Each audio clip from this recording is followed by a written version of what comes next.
It is 7:09 and we have a quorum. So for the record, we've got, let's go in order here. Brian Host, Michael Dick, Ralph Dormitzer, Francine Lyons, and Susan Franklin. And joining us today from the Alt Energy Committee is Tanya Boudel.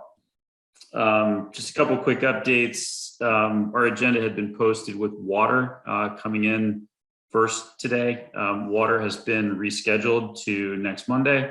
Also, the meeting that was posted for Wednesday of this week, which was really a hopeful placeholder, turned out to be nothing more. And that meeting has also been scheduled for our meeting next Monday. So we'll have water followed by a town hall building committee, and that's probably a full night's worth of work. So tonight we'll just do alt energy, and Tanya's with us, so we're ahead of schedule already. Excellent. Unless anyone has, actually, just unless anyone else has any comments before Tanya kicks off. Tanya, is there anything we're supposed to be looking at? Because I didn't see anything come through. I'm going to do a presentation live. Okay. And I did send a PDF to Brian and Sam so they can distribute it either during or after. Okay. Okay. All right, can I take over? It's all you. All right, great. Thank you for having us. Some of you may be familiar with the work that the Alternative Energy Committee has been doing. We have a couple of initiatives underway. The biggest one by far from a time commitment has been the BRIC grant, which is a FEMA grant that would help us solve some of the town's reliability and resiliency problems with respect to our power supply. So we're here to talk to you about that issue. Why do we have such bad power supply? What are potential alternative options? Why we moved forward with the BRIC grant, what the BRIC grant means, and there may be a warrant article coming up at the annual town meeting. So this provides background information for you when that, if that comes before you, either now or in the future. I will also say up front that our submission to FEMA, the Federal Emergency Management Agency, is a national competition. It's a nationwide competition. We think our proposal is very strong and that it's very consistent with what FEMA is looking to fund. However, there are a lot of towns that are trying to get funding. So we can't guarantee, as I've said since the beginning, we can't guarantee that we can get that funding, but the process itself has been informative. And I think that there will be other initiatives underway from what we've learned. I'm just going to pause, and I apologize because I just realized I'm not plugged in and I'm about to lose power. So give me 1 second and then I will share the screen. Michelle, if you can make sure that I'm able to share the screen.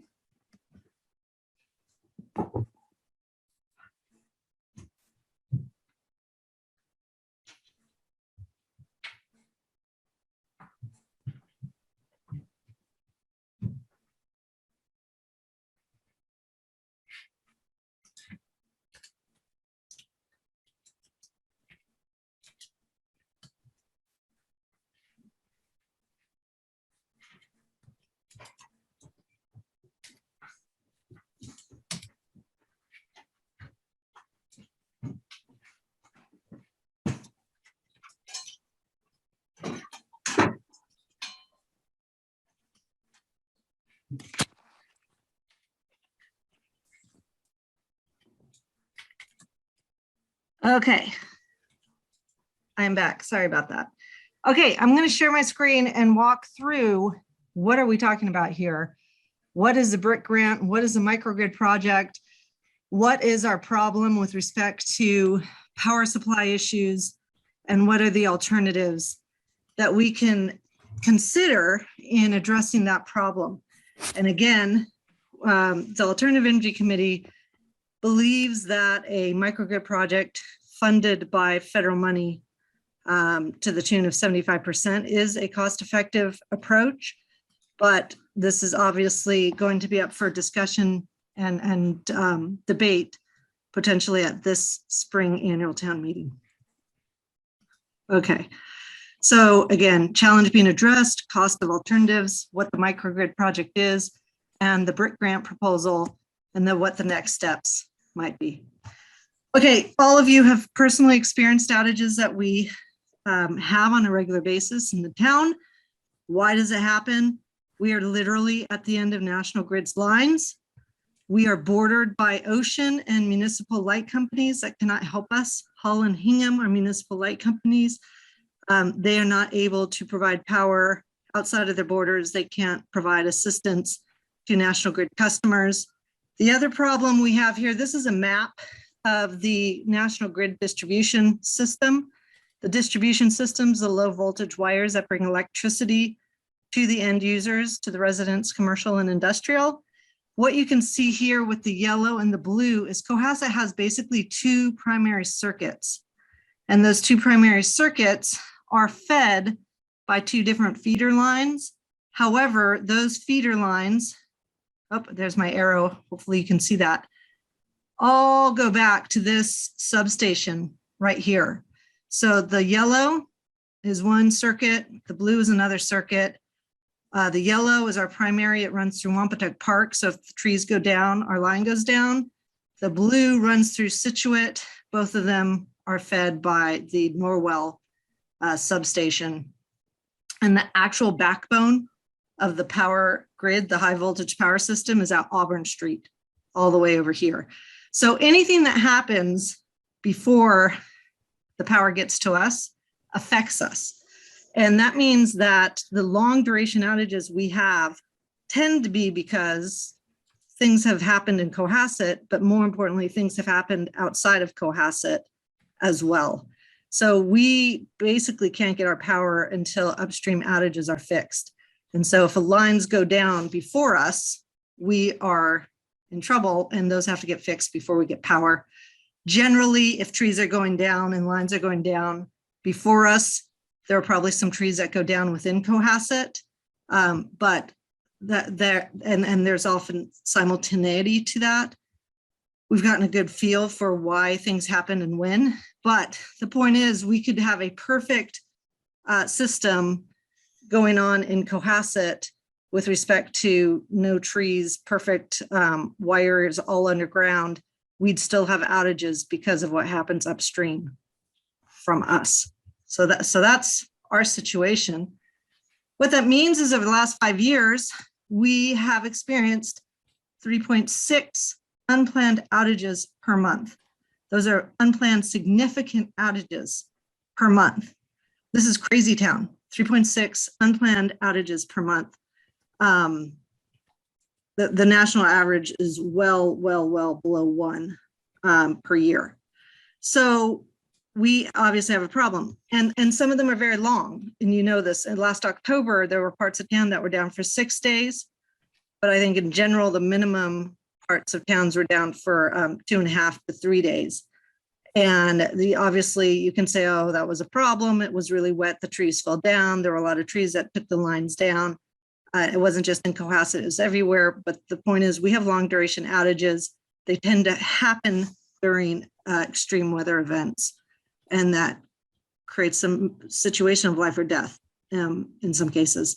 And the average time of our power outages is 8.4 hours.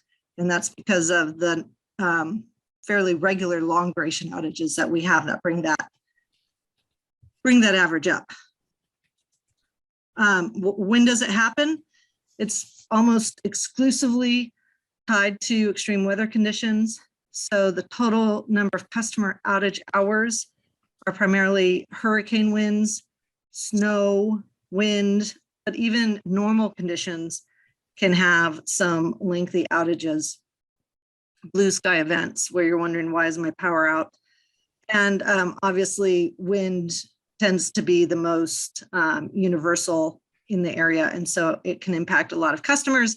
But if it's a one-off type of thing, a tree falls down in a neighborhood on a standalone basis, that can get fixed fairly quickly.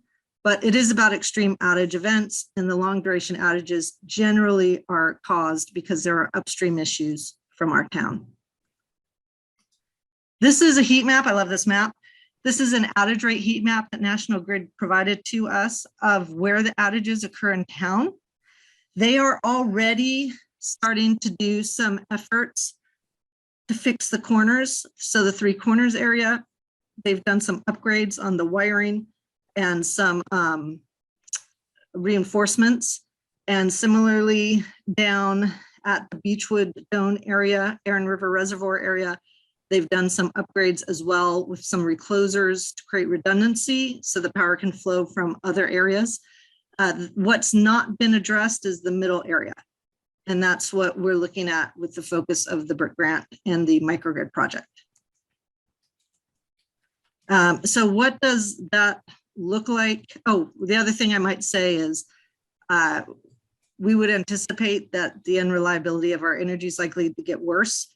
The primary feeder line is already 90% full at capacity. National Grid anticipates that it has to be upgraded within 3 to 5 years to be able to continue to meet the town's growing needs for energy.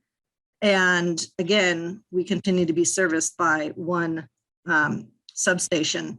And so there's not a lot of diversification. The weather patterns, you know, we've seen extreme weather patterns, flooding. This is some work, nice work that's happening in other parts of the town committees, but the storm surges and sea level rise can create some challenges. And there's policy pressure to shut down natural gas or replace it with hydrogen through the existing system, which creates its own challenges. So there's a lot of political pressure as well as just the reality of where we are that can create ongoing negative consequences for the town. This has been identified as part of a FEMA Hazard Mitigation Plan that the town has done. It was originally done, I think, in 2018, updated in 2020.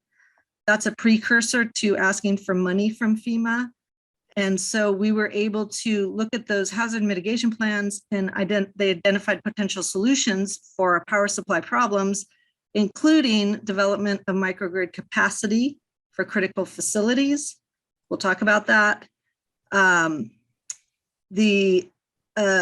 at the town trees. And so part of the proposal that we have also looks at trimming the trees, especially in the core area. Upgrading generators, we look at having backup batteries as well as separately outside of the proposal. We've, as you know, have been looking at solar energy, which pays for itself on a standalone basis, and working with National Grid to harden the electricity infrastructure.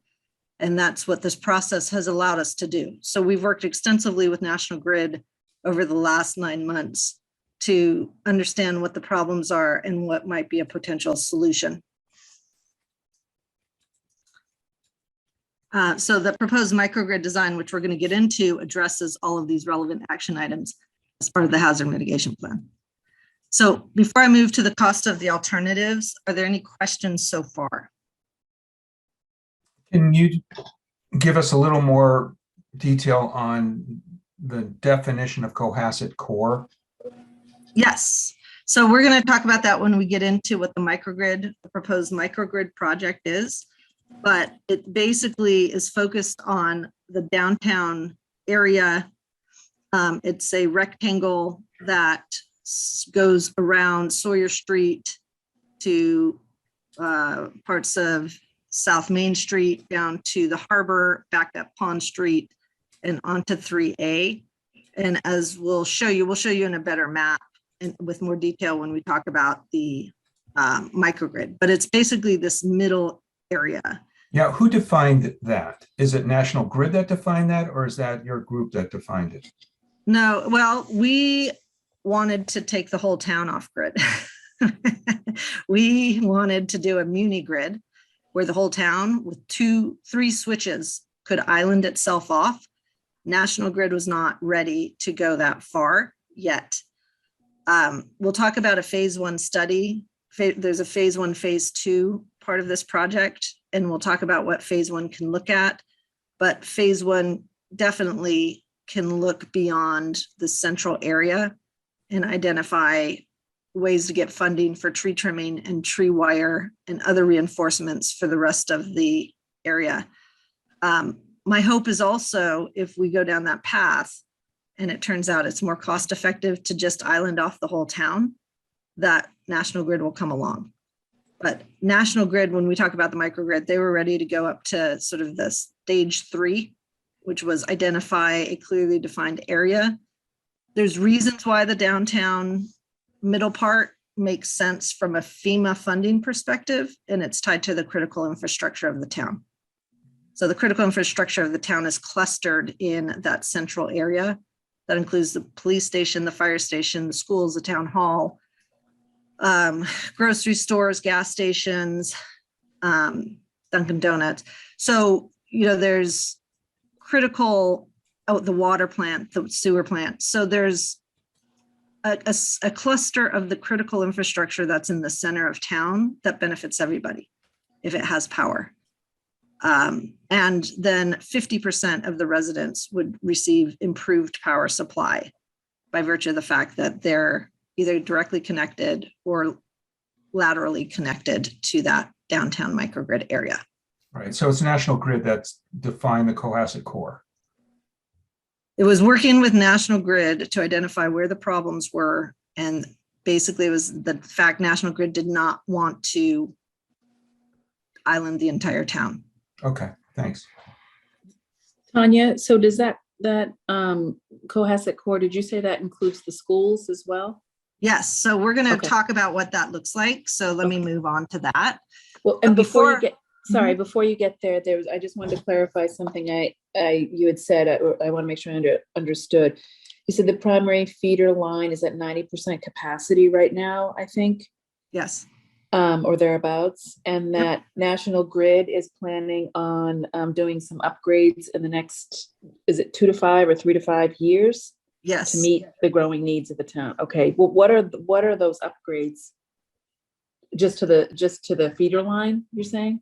Yes. Okay. They haven't identified it, but it would be to increase the amount of electricity that can come into town. Thank you.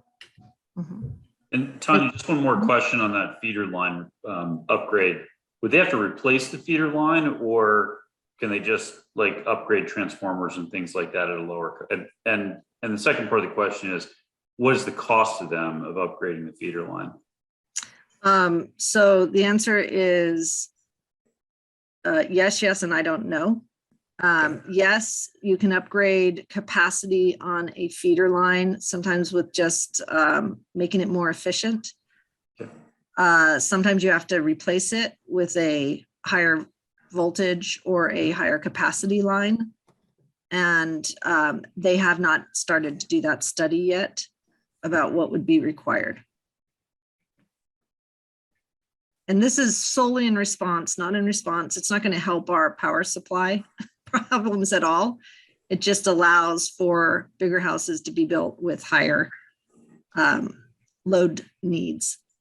Right. So we are, the size of our system, just so you know, the whole town, peak capacity, peak load is in the middle of summer when the air conditioning is on.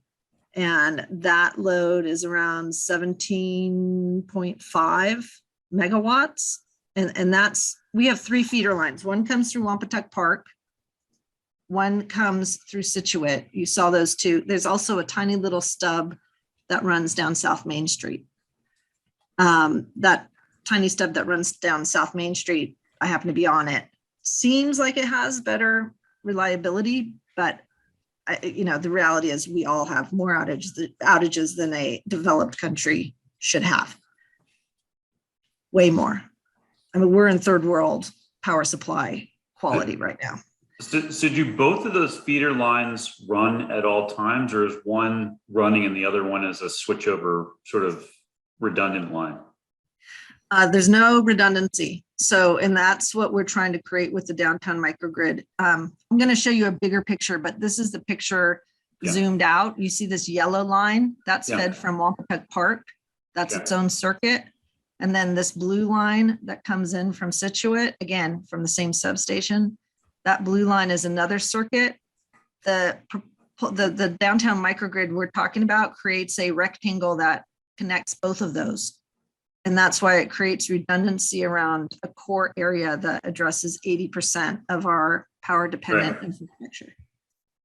Okay, so if the yellow area goes down, it's not connected to the blue area at all, and the blue line can't like pick up the slack for the yellow line being out of service. Is that what you're saying? That's correct. They're two totally separate circuits. Okay. As it's currently designed, Yeah. that is correct. So part of this process and why we wanted to, with 3 switches, boom, boom, and boom, island off the whole town, was you could then create a more robust integrated system that's islanded off of each other, but that can feed into the circuits. That is effectively what we're doing with the middle part of Cohasset. When we talk about the microgrid, that is what we're doing, but it doesn't island off the whole town. But it does create redundancy for the intersection of the 2 circuits. And that is, like I said, that is where 80% of our critical infrastructure is. Okay, so really we're taking the center of town and we're connecting it to both circuits with the ability to switch back and forth if one of the circuits goes down. Just to island it off and service it, yes. Okay. It doesn't go back and forth. It creates its own microgrid. Okay, got it. Okay. We're going to get into more of that. Maybe, you know what, I'm going to skip this next section, come back to it. These are the costs of the alternatives and how we would be able to get, so let me just jump into, because the questions are perfect and it's perfect lead into what does that microgrid project look like? Okay. Okay, so in May of 2020, the Alternative Energy Committee developed sort of a 4-phase project for thinking about microgrids. The first was, let's pick some specific demonstration projects like the DPW station or the police fire station with Harborview. Phase 2 was going, creating more of those, like the schools could be their own self-supplied buildings. That is all within a property line without crossing public rights of way. And this is very, very important because there's a franchise monopoly that National Grid owns, where they are the only entity that can cross public rights of way with electric lines, with electric delivery lines. So phase 1 and 2 recognizes that and focuses on only self-supplying within a campus, within the schools, for example. Deer Hill Osgood can self-supply. Police fire station can self-supply. We already have backup generators to do that. This tries to improve it even more so we don't have to rely on natural gas, which is potentially going through its own issues in the future. So that's phase 1 and phase 2. Phase 3 requires National Grid for sure, because we start to cross public rights of way. It places a duplicative, redundant distribution line on their existing system and physically connects those microgrids at each of the building levels. And you need a manager to manage that system. By the way, National Grid is not allowed to own generation. They're not allowed to own the batteries. They're not allowed to own power supply. They're not allowed to own solar, except in very rare circumstances. So the town would either own that or hire a developer to own it and sell us the power.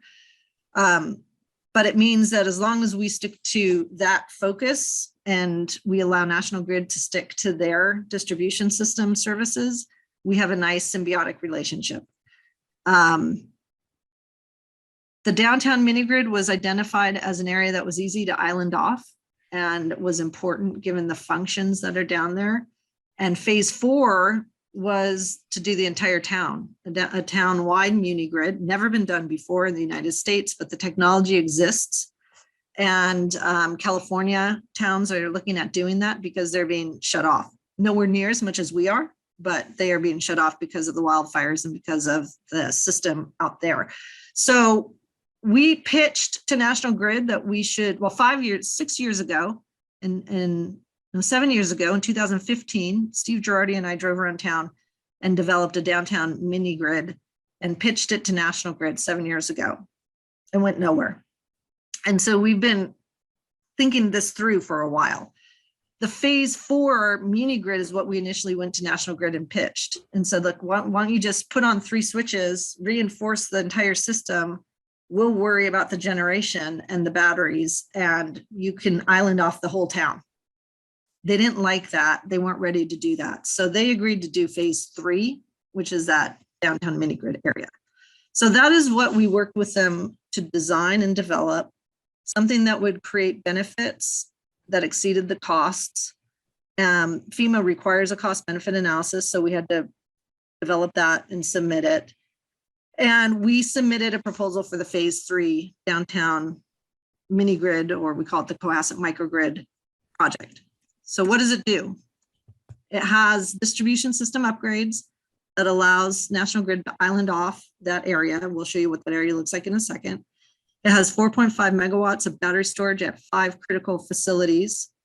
It's actually 6 if you count police and fire as 2 separate ones, all 3 schools plus town hall. So there'd be batteries at the administrative, the schools, and all of the schools, and the police fire department. And those could operate on their own. So if something happens to the microgrid, those can still have perfect power. There would be 2 to 3 megawatts of solar energy arrays, possibly more. That's not a part of this proposal. Those are able to fund themselves on a standalone basis and create savings for the town. So we've been moving forward with trying to develop those. We're working with developers to do that. Our problem is we don't have any great rooftops. So we're looking at third-party sites, like the MBTA station, Stop and Shop. But again, those could create their own supply. So they're complementary, but not a part of the proposal. And then there'd be an 8 megawatt rotating generator to keep green. It would be either hydrogen or renewable natural gas. That is just needed because solar and batteries alone cannot support a system. There's just too much potential for fault risks, and National Grid said there had to be a trade-off between batteries and rotating generators. So this is the sizing that we came up with. And then there'd be an outsourced microgrid management as a service that could run this during the outages and when there aren't outages, because these assets have value and we can sell them into the ISO New England market for money. And as a result, the 25% cost share that the town would put up could almost pay for itself, might even pay for itself. But we've taken some conservative estimates. So we'll talk about how we fund this after we talk through what this looks like. But this is basically the design, which is a distribution system upgrade that allows National Grid to island off and operate a portion of their system on a standalone basis. And that has to have generation to produce the electricity because we're no longer connected to the grid. And that would be the 8 megawatt rotating generator plus 4.5 megawatts of battery storage at the 5 sites, 6 critical facilities. And the rotating generator would be placed at right now. Again, this is why we go through a phase 1 design, but the thought would be we would put it near the water plant so that the water plant could have perfect power. Tanya, I see on your slide here a total of 14.5 megawatts. Yes. Is that to cover the core area with the other areas accounting for the last 2.5 megawatts of 17.5? Yeah, so that's exactly right. This is in excess of what the downtown core area would require. We talked about the summer peak being 17.5 megawatts. The winter peak is 10 megawatts. So this allows us to self-supply the core area during the summer peak period. And it's actually a little bit, well, it is more than is required to meet the peak because there's always a reserve margin above and beyond. And this also takes into account their projected growth. So this would meet our growth through 2040.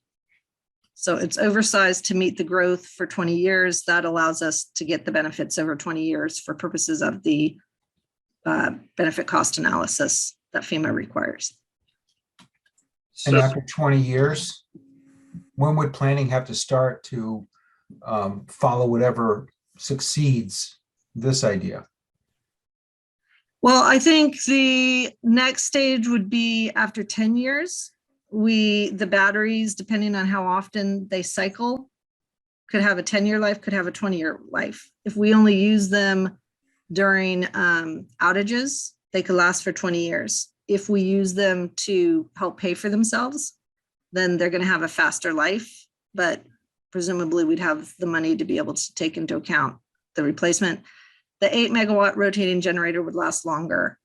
But I think, this is something that would be monitored and looked at on an ongoing basis, could serve as a building block for expansion into the rest of the town. And I don't think it would be that much more expensive, but that would be, a next step to get to phase 4, an entire mini grid. But I think this is something that we would, continue to, there'd be an upfront cost funded by FEMA. If we get the award, funded 75% by FEMA, that other 25%, we'll talk about where that funding comes from. And then we just have to, continue to have it managed and operate during outages to give us better power supply, and outside of outages to help pay for itself. So I've got a few questions on this. Mhm.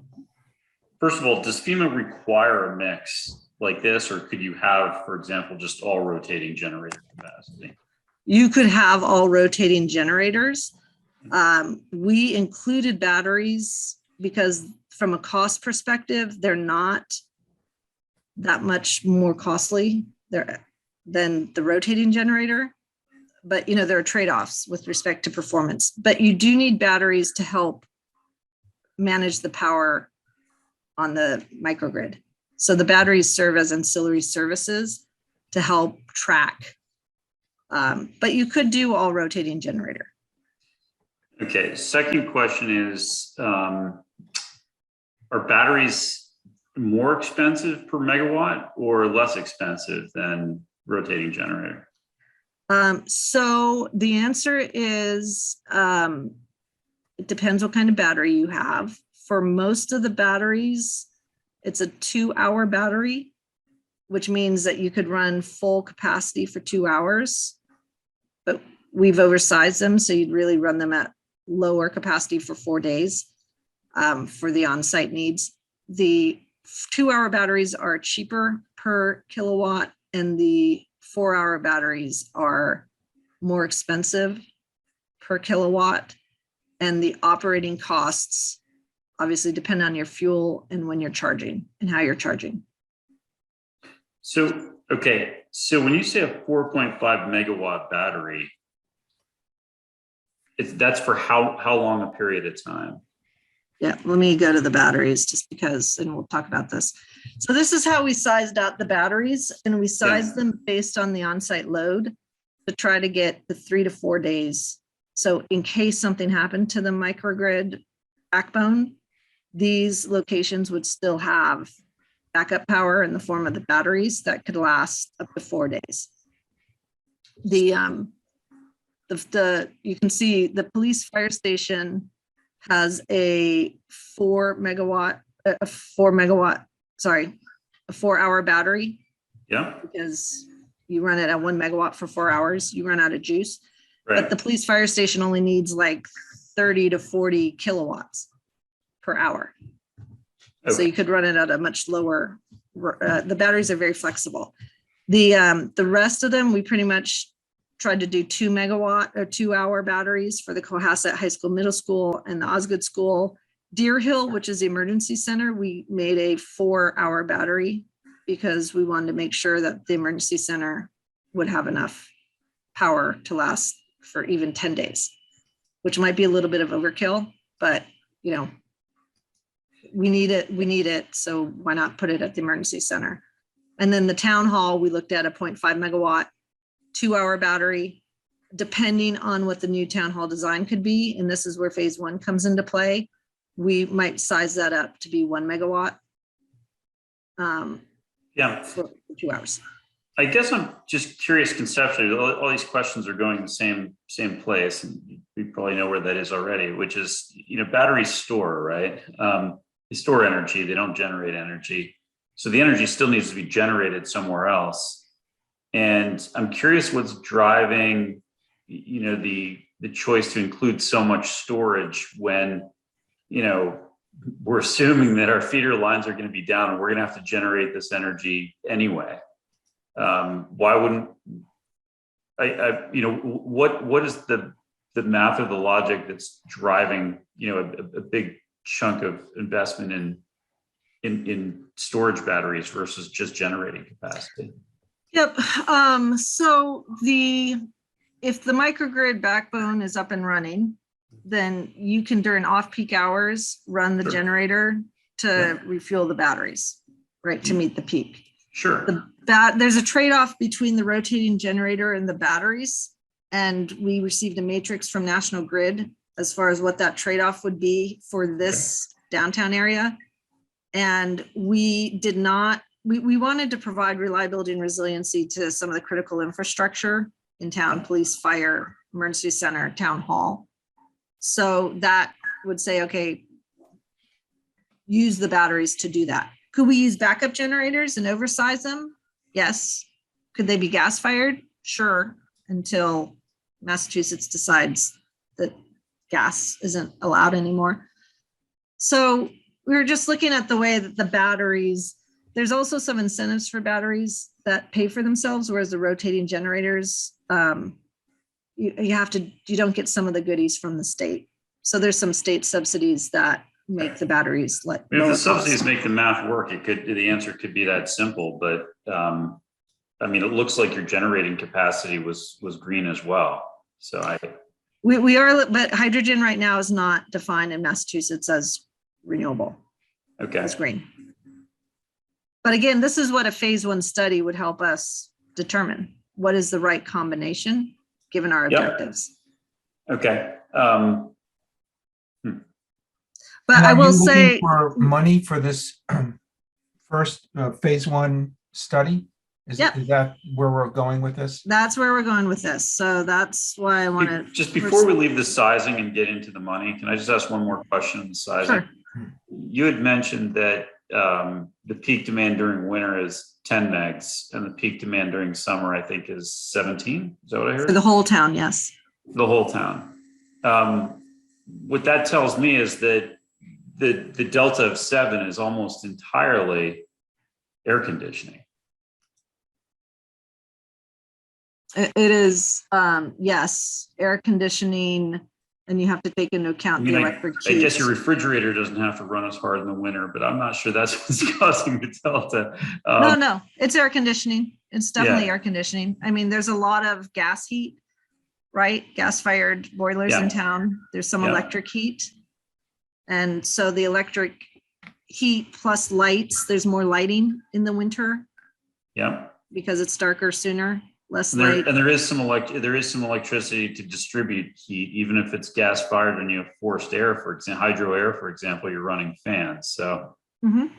okay, but by and large, the difference is almost entirely air conditioning. So I guess the question I would have is, when you think about sizing for resiliency, does the comfort of air conditioning during the aftermath of a storm in the summer fall under resiliency, or just have fall under creature comforts? I mean, the human race has been around a long time before air conditioning. So I just put that out there.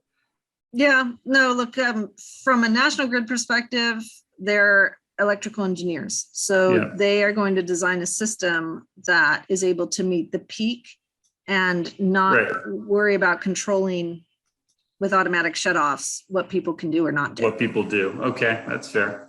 And that's why they did that. I will tell you, one of the alternatives we'll talk about is putting 2 Tesla batteries in every house, or, backup generator in every house, and having that be managed as a microgrid for people during the off outage period, just so that it could be a cheaper option for people in town.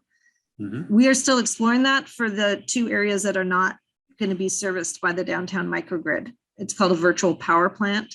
Yeah. That creates an interesting dynamic because people have 2 days worth of batteries. They control what they decide to run.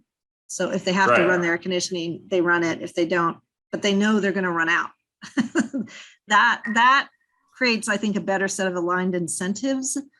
Without that, National Grid, they're just not used to being in everybody's house and managing with shutoffs. And Yeah. that was a whole different design. Okay. So to make a long story short, the practical reality is people probably only need 10 during the summer, but you can't force them to consume only 10. They'll probably fire up their AC and consume 17.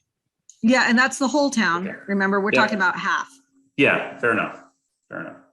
Okay. And the batteries serve another function as well. And this would be part of the design, which is those batteries help to perfect the power that's on the distribution system. So as there's load following, the batteries can start up and follow perfectly, whereas the rotating generators have a little bit of a lag. Okay. Okay. Yeah. What is a rotating generator? What's the definition? It's like a backup generator, a diesel generator, an internal combustion engine. And it's fixed in place. We would have it fixed in place, yes. And are any of these power sources movable so that if the emergency management center moves out of Deer Hill, goes somewhere else, can the resilient power supply follow? Yes, so for the batteries, there are what's called mobile batteries, which actually, once they're put in place, it's like a mobile home, right? Once it's put in place, it's fairly there, but you can always pick them up, put them on a bed and move them. So those would be the type of batteries we have, so that they could be moved, and we have that flexibility. And But then, it's not let's go charge, we just finished charging, we've just finished supplying the school. Now let's take that battery and go charge the wastewater treatment plant. That it's not that mobile. yeah. Do you foresee any changes to town government or the bylaws in order to manage this utility as we have for the wastewater sewer department and for the water department? Would there be Yes. a new electrical department? Yep, and the answer is it depends how the town wants to do this. If the town simply wanted to outsource, like we do our solar energy array at the old landfill, to a microgrid manager who purchases, installs, manages, repairs, and we just have a power, it's called a microgrid as a service contract. Mhm. We could do that, and the town would be able to enter into that arrangement. And that microgrid manager would then have the contract with National Grid, who has to buy the power during the outage from us or from them. So that's one option. The other is if the town wanted to do an enterprise fund for purposes of the upfront cost, the 25%, if the town wants to fund that because it's a lower cost of capital versus what the microgrid manager is offering, they could do an enterprise fund and set it up like the wastewater treatment plant or the water plant. So that again, I think would be part of phase one, which is understanding how the town wants to go forward. And we wouldn't have the information to make that decision until we went through a procurement process. There's an awful lot here to manage a change this significant. And I just wonder if we've thought about all of these ramifications, beyond just the cost benefit, which is apparent. It's the management and the political costs that have to be undertaken. So, Agreed. Yep, great comment.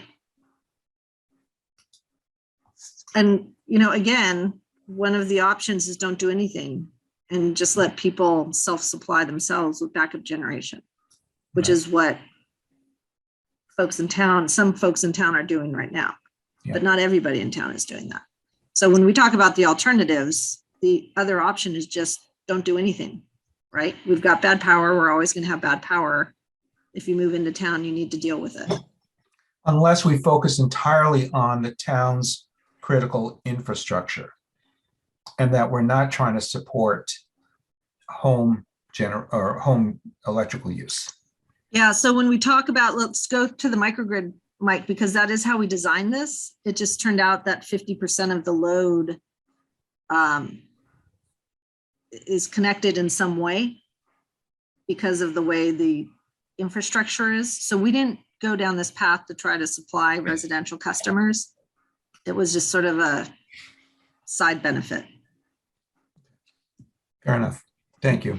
Okay, so here are the two circuits. They're now different colors. It's pink is one of the circuits fed through Wampatuck Park. Green is the circuit that feeds from Situate. This blue that runs down South Main Street is the stub that we talked about before. So those are the two circuits, and the Norwell line and the Situate line, and the downtown minigrid or microgrid backbone is right there overlapping where those two intersect. And that is Sawyer Street, North Main Street down to Elm Street, back up to Pond Street, and 3A going off to the water plant. And that basically services 80% of our critical infrastructure. So that's the core, and I'll show you next what would be connected to that core. So this is the core microgrid, and these are some of the critical infrastructure. Wilcott Commons, by the way, would have a 95%, like more than 90% improvement in power supply, as would the library, as would the schools, as would the water plant, the wastewater treatment plant, police fire department, and the town hall. Those that would have the batteries would basically have almost perfect power. The harbor master would also benefit, and I know there's potential plans there.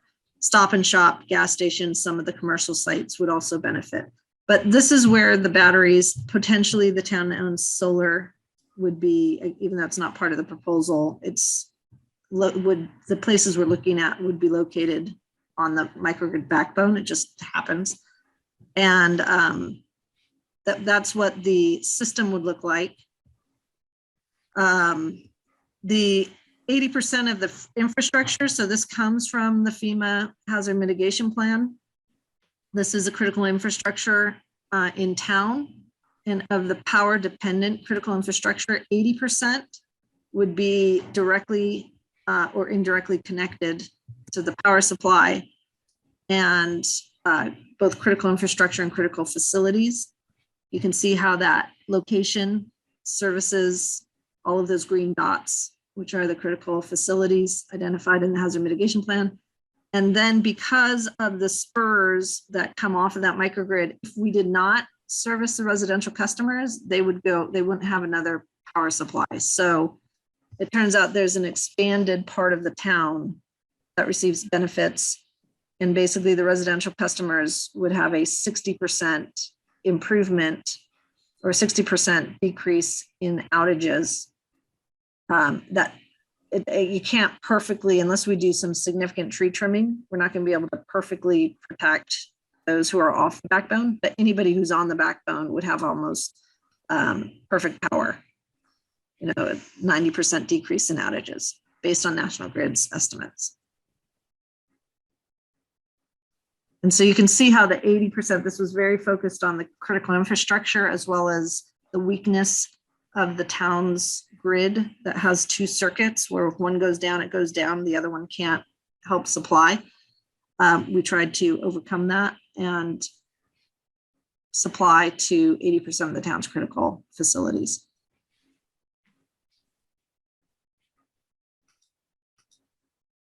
This also, by the way, helps the 349 privately owned grinder pumps that run along Jerusalem Road. They help with velocity for everybody. So everybody in town benefits from this because the critical infrastructure is being supplied power. The stores have power. A lot of the downtown area, hotels, gas stations, the town hall, the schools. So everybody in town benefits. The cell phone towers, it services 10 of the 15 cell phone towers, wastewater treatment plant, the water plant. So everybody in town benefits, but from a residential point of view, it supplies improved service to 50% just by the nature of where the microgrid backbone is located and who's attached to it.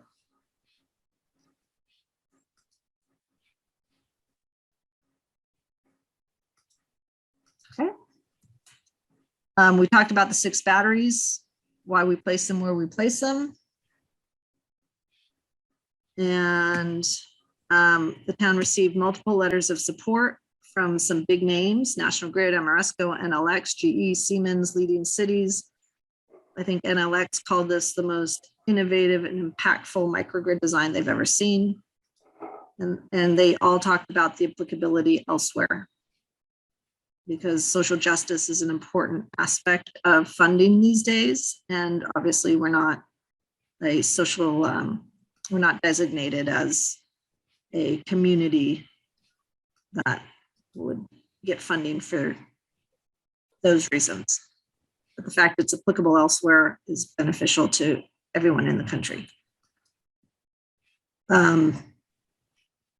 Okay, so I guess now, do we want to quickly walk through what the brick proposal would look like? Do we want to talk about what the other alternatives are, why we think this is the most cost-effective approach?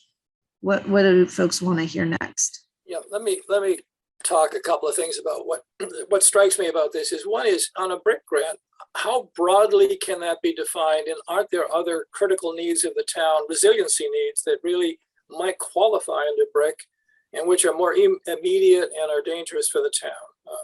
What more things, in other words, come under a brick grant? Mm-hmm.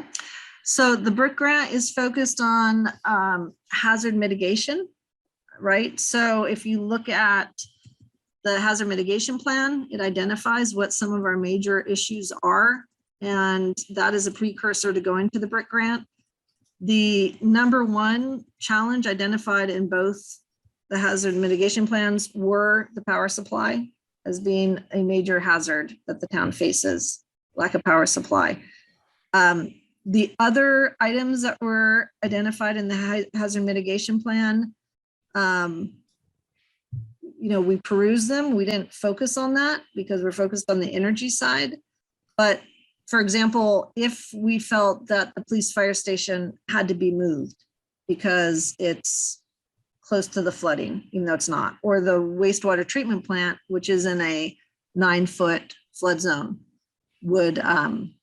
should be moved or somehow replaced, the FEMA hazard mitigation plan or the FEMA brick grants would do that. The FEMA brick grants are used for berms to protect from flooding. It's, I think, how they started. They also reinforce buildings to, if we needed to put better shingles, better windows on the building to prevent hurricanes from blowing them in, we could ask for that.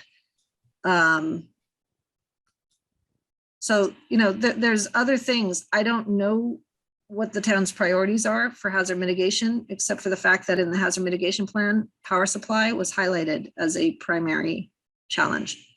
Who actually did the hazard mitigation plan? This was done with a community-wide public process that there were folks who were, people in town were asked to participate in a facilitated discussion with FEMA. And through that discussion, it developed the hazards that the town faced, identified the hazards. And this is an example of the geographic coverage, estimated benefit, estimated cost, and priority. That seems very strange. And for most of us, the hazards really are flooding, and certainly the sewer plant, the entire coastal area. It seems strange to be aiming at this one when in fact we know the other one is imminent and happening now. So this is a very interesting question as to whether or not the priorities here are really set correctly. As long as it's a brick grant, I think there needs to be a discussion broadly about what we think are the most important things to do in the short term for the town. So I have very, very strong reservations about making sure that we do the right thing here, not simply decide this is the only thing and the right thing to do. I also have a fair amount of experience with what's happened with generators in this town, and a single generator in this town, for example, the one at the senior center, because it's not maintained properly and because it runs diesel fuel, is frequently out of order. So almost any single generator in this town is a risk for us, particularly if you put an 80, or was it how many megawatts? I guess an 8 megawatt generator in, and depend on that entirely. I think that we're putting an awful lot of emphasis on something that we don't really know how to maintain and use. So, you know, there's an awful lot about this that has to be considered based on current experience. So I'm not so sure that we've figured this out well enough yet. So that's all I can say right now. Yeah, no, look, that's a fair point. And I think definitely reviewing the hazard mitigation plan, there was a 2020 update to the original one, which I think was 2018. We referenced both of them, and I'm happy to send copies around. We're the Alternative Energy Committee.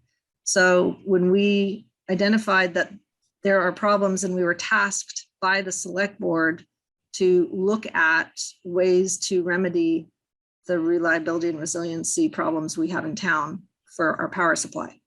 We were asked to look at municipalization, whether that would be a solution. We were asked to look at other ways that we could improve the power supply by the select board. So as the Alternative Energy Committee, that is what we did. And, you know, report on this to the select board as we were going through it. And the decision was a decision to submit it to FEMA because they're very focused on microgrids right now. And we were in a position to be a first mover to obtain some of that money. Now, I think the discussion about whether or not the town wants to move forward with it, you know, we may not even win the award. It's a national competition, but it was submitted not because Alternative Energy Committee said we should submit it, but because the select board decided to proceed with it and asked the town manager to manage that process.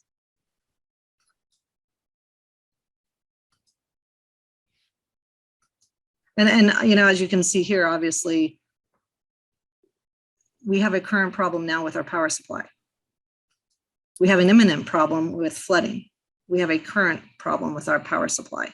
We also have an imminent problem with our power supply at some of our critical facilities, especially the police fire station that has their generator in the basement where a river used to run through it.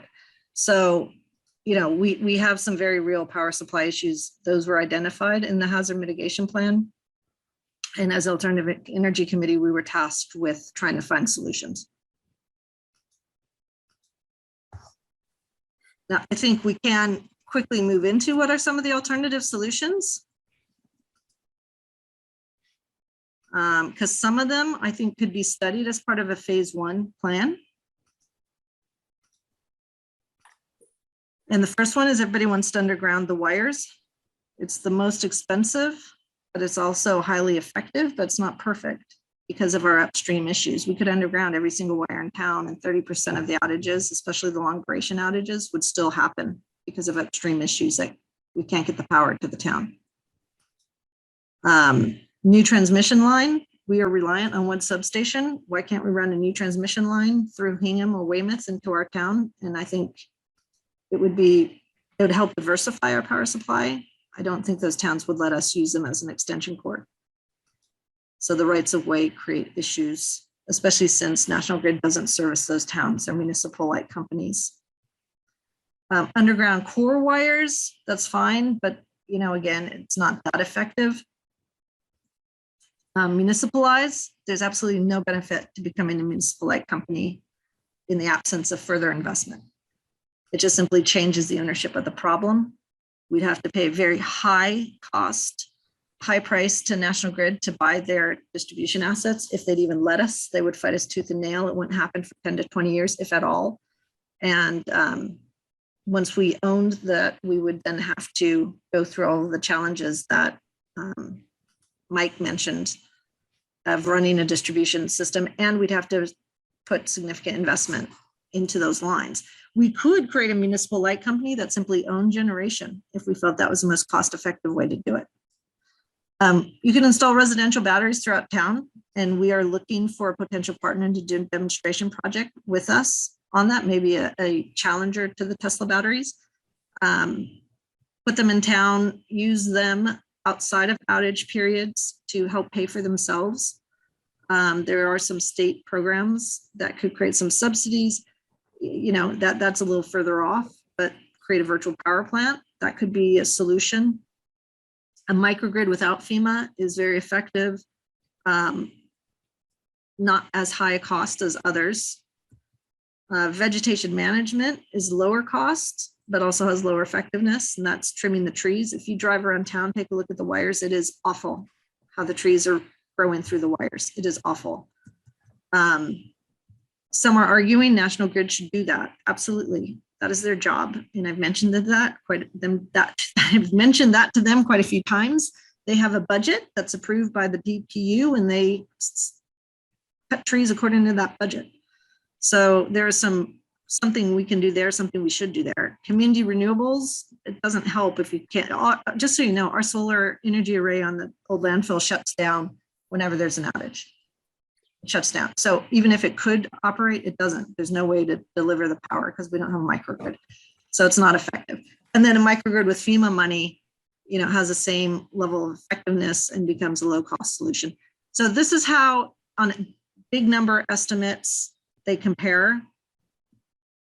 Highly effective are very expensive, hundreds of millions of dollars. If you go to municipalization, it's expensive, but it doesn't create any impact. So you'd have, unless you did more investment. Residential backup batteries are around the cost of a microgrid. Could be very effective, but again, batteries are only going to be for a couple days. And then vegetation management can be more cost effective, but it has to be done on an ongoing basis. The community renewables pays for themselves, but they're not going to have an impact on power supply. And because they shut off during an outage, and even for home solar, it shuts off unless you have a battery. And then the microgrid with the FEMA money, our share, before you take into account potential market revenues, comes down to 8 to 10 million and is very effective. So these are the alternatives we've looked at, high level estimates of where they would fall out and how effective they would be. And I think this was part of what gave us the encouragement to at least go through this process to learn more. So Ralph, I totally agree with you about the discussion that needs to be had and whether this is a priority. And it may be, it's not, but the process itself has created benefits in opening the dialogue with National Grid, helping them to see where we have problems. They have come up with some potential solutions in other parts of town as a result of the conversations we've had. And we've learned more about our power system and what the problems are to help us think through what some of the solutions are. So the process itself has borne fruit.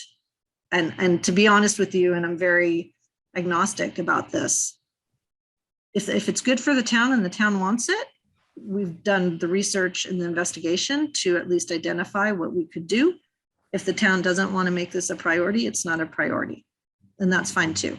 Everybody can take this into their own hands. It's just not everybody has the ability to buy backup generators and batteries. The FEMA cost share, again, we can get money from the state. We're looking into that. I think National Grid could pay for some of this, although they're not admitting that right now. But I think that we could get some DPU as a demonstration project or other type of funding. And I think that there's some other type of technical funding. The vendors have talked about providing some in-kind services and contribution. And the market revenues that we've talked about, this is reliability that pays for itself by selling into the market outside of outage hours. Again, is a town set up to do this?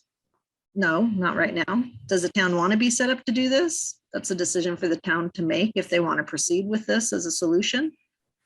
Is there a set of technology and business models out there so the town wouldn't have to fund any of this upfront investment? I think the answer is yes. But we won't know unless we went forward with a phase 1 study and looked at procuring microgrid management as a service to be able to compare what the options are.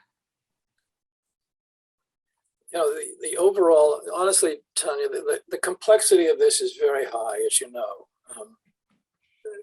Even the simplest parts of this are really a problem. One is you need to actually separate out circuits in all of the buildings that you're actually going to provide energy to, unless you intend to actually service all of their needs. Otherwise, and certainly in all homeowner kinds of situations, you always separate out circuits that you in fact expect to be supported by your alternative energy. So everyone does that. That's the way it's done. It's also true that once in fact the power is off on the national grid, everything shuts down except your own local source, which probably is in our case a generator. In many cases in this town are generators. The same applies to a microgrid. You cannot have a microgrid on the grid. It has to come off the grid. And then it has to be capable of being separated into various sections as well, because you can't have someone working on your, let's say a tree comes down as part of the microgrid. You still have to be able to separate out that particular part of the microgrid in order to have safety and actually working on the electric wires. So, you know, this is I'm not saying you can't do it. I'm just saying the complexity of all of this is very high, and our skill levels in this town on this kind of a thing are very low, if not non-existent this time, probably non-existent really. And I'm asking myself, what would I do with that kind of money? And how would I make sure that all of the critical infrastructure was really taken care of, whether it's by flooding or outages, and for how long should that outage be considered? As how long should I consider that outage? It's just a lot of doubts in my mind as to whether this is the absolute right way to use the money as I see it. And I certainly understand fully, having had to divert my car from various ways of coming out of my own driveway, how much flooding is going on now that in fact has to be addressed at some time. So, and I don't want to make it a personal plea for, you know, making sure we get resiliency on the flooding side, but in a way, it is the current and biggest problem we got for sure. Although I don't disagree that outages are a problem, but most of us have already figured out, well, we're going to take care of it ourselves because we don't expect the town ever could. And the other thing is, I do think that National Grid owes us something on this one. Certainly their lines ought to be much more well taken care of in terms of whether it comes through Wampatuck State Park or comes up from Norwell.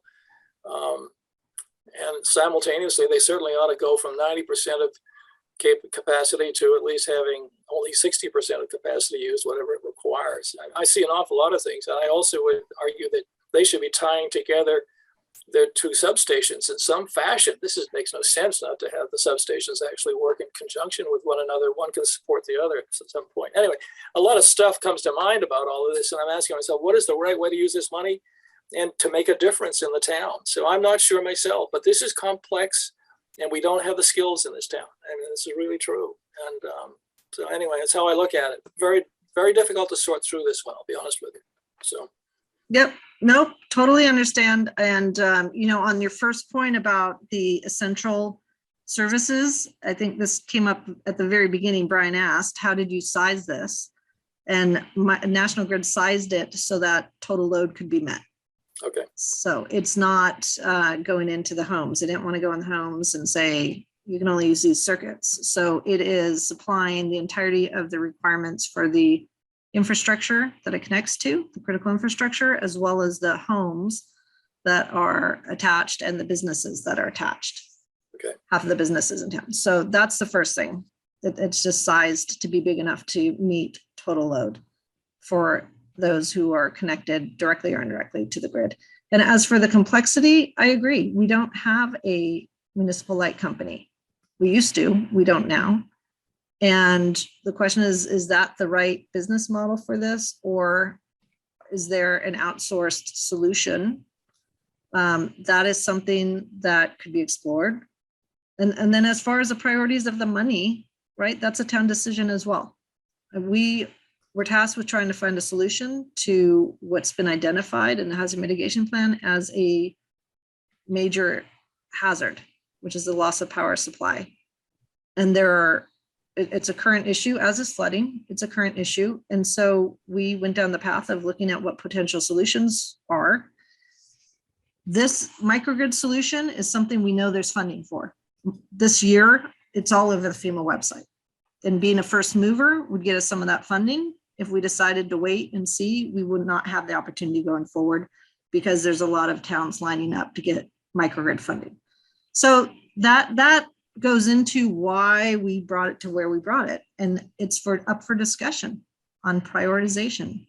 I will say, just to get to that next part, I do think this pays for itself. So when you look at that $9 million, that's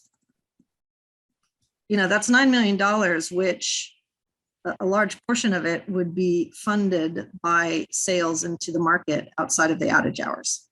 That 8 megawatt generator has value outside of the outage hours and could sell into the ISO New England market and receive revenues. So at the end of the day, it's not a $9 million ask. I think it's much less. And that's one of our action items to figure out how much less it would be. So if I said to you, we could pay for it with market revenues in and of itself, state's going to come in and give us half of that, and the rest of it will be covered by market revenues. Does that change any of it? Doesn't change the complexity for sure, but does it change the funding concerns? I think, I understand that.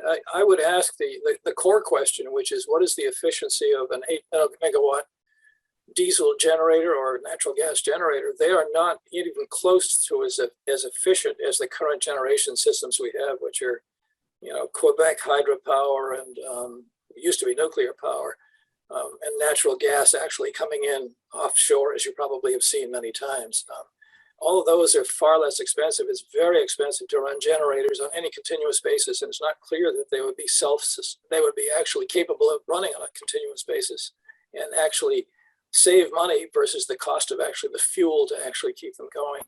I can tell you, using a gas generator today, which is fairly efficient in my case, it is horrendously more expensive than the actual electric source from your national grid. So it's really, you'd have to really get into the cost of running a generator is actually making any significant contribution to the cost of actually doing this project. So, or cost of running the project. As well as the hourly prices that you could get if you sold it into the market. And I happen to do that for a living. So we have the ability to assess it and make a determination on how much of that we could get back. Tanya, and the risk. Can we talk about market sales for a second? And the reason it's on my mind is not just because you've mentioned it on the slide here, but in an unrelated discussion many years ago, 2 or 3 that is, with Jason Federico, we were talking about buying generators for various buildings, including town hall. And off the cuff, he mentioned that somebody had approached him, like a real credible small enterprise had approached him and offered to install generators for free anywhere we wanted them, on the condition that we would allow them to run them during peak hours to sell into the grid as they saw economically fit.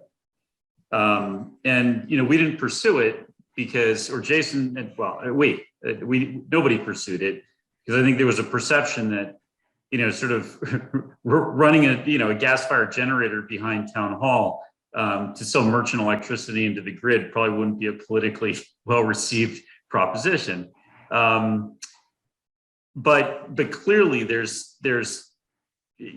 are some very attractive economics out there if somebody was willing to give us a backup generator, fundamentally for free. So can you just give us some understanding as to, what you have in mind or what would envision in terms of, in terms of energy sales into the merchant energy sales into the grid? I assume you're talking about, peaker loads, a few days a year, probably during the hottest days of summer when people have their AC completely cranked.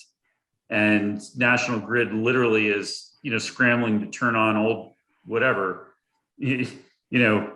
defunct plants just to meet that temporary demand. But I'm curious, what do you have in mind? What do you envision? How sweet are the economics? Mm-hmm. Yep. And so we are located in New England, and we are part of a competitive wholesale market that's operated by ISO New England.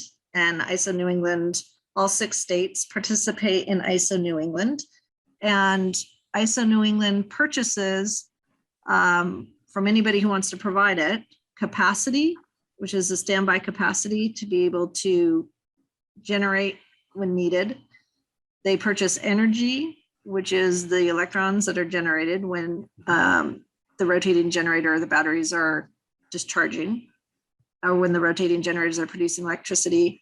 And ISO New England also purchases ancillary services, which include demand response. So demand response is allowed to participate in the capacity market, but the ancillary services can be provided. Usually they're just provided by a plant that's already on the grid and operating, because they tend to be the cheapest source.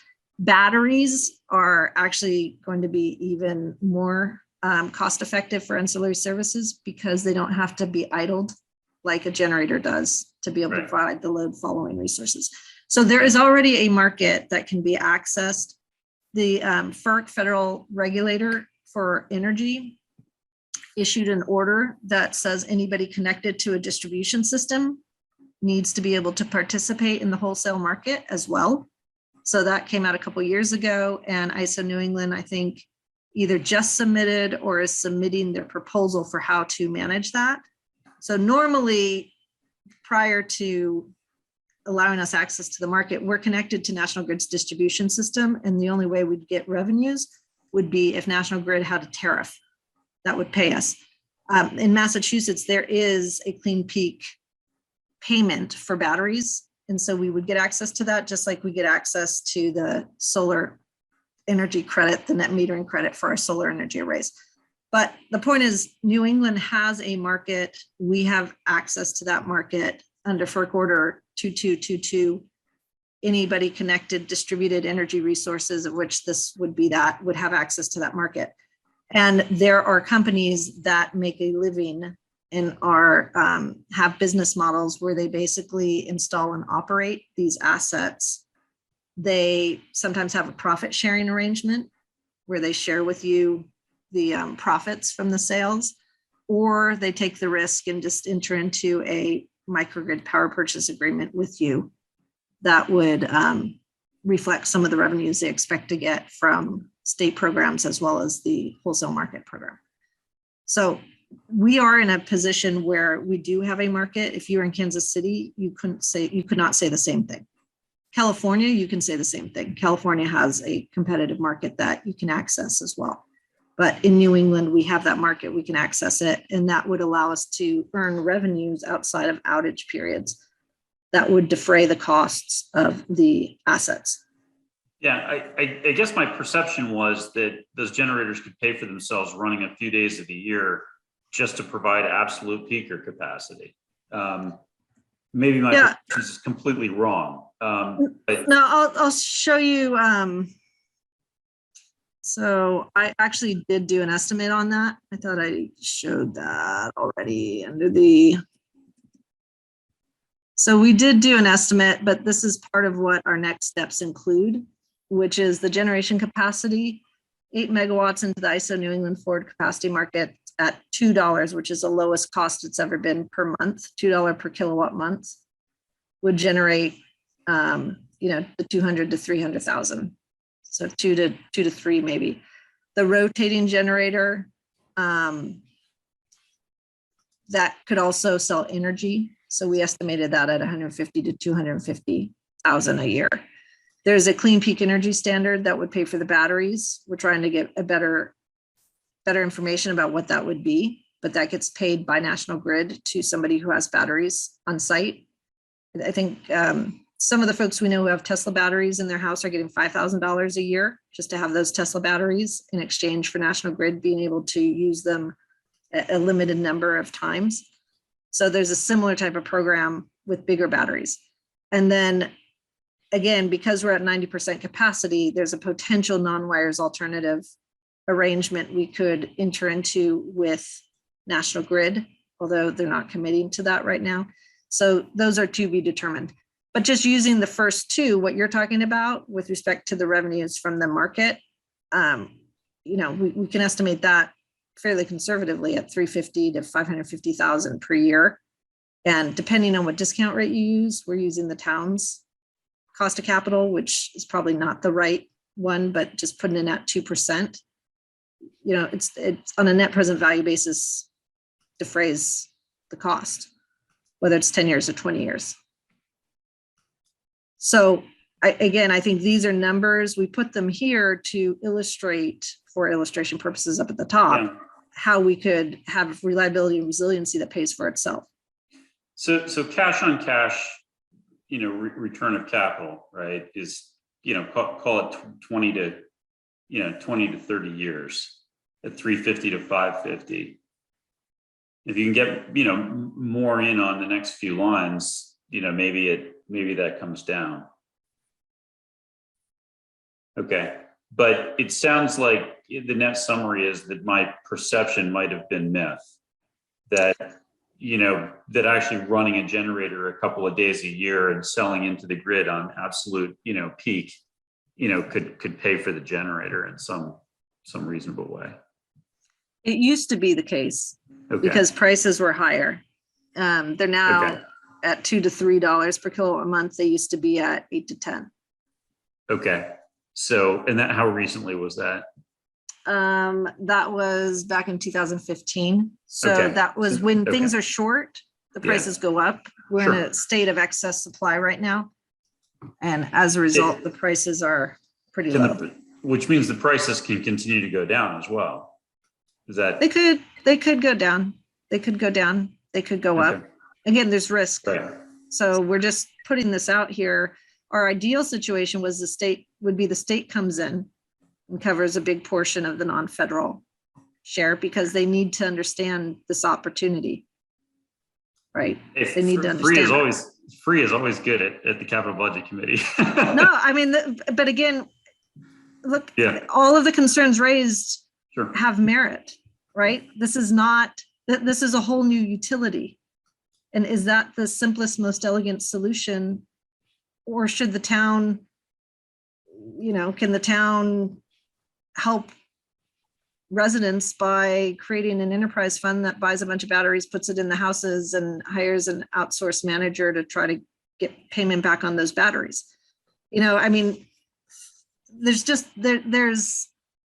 there a more elegant solution? The elegant solution we're using right now is you take care of it yourself. We have bad power. Welcome to Cohasset. Buy a backup generator, put solar and battery on your house.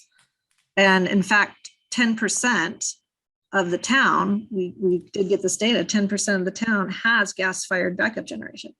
But I will tell you something, it is generally 4,000 square feet and above. So the people who are installing the gas-fired backup generation doesn't mean that there aren't little, cheap diesel generator solutions that people are installing. We had one until we changed out our boiler for a high efficiency boiler, and it needs perfect power. So our highly efficient boiler will not run off of our diesel backup generator. I need a battery. I either need a battery to perfect the power, or I need to get a better solution.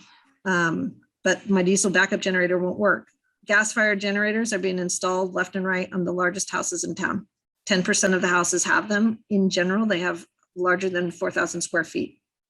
The ones that are 1,500 square feet are surprising. And those, just anecdotally, I know are people who have power-dependent medical devices that they need to have power for. And that's, for example, oxygen. People who panic when a storm is coming because they're afraid they won't get power. So they have to install a backup generator. Again, that might be the solution that the town wants. If that's the case, let's have the discussion. There are other technological solutions out there. There are incentives that help fund them right now. Those aren't going to be around for the second and third movers, but if we get the funding and we can get it to pay for itself, do we want to pursue this? Because that's my goal, is to try to get it to pay for itself completely. Right.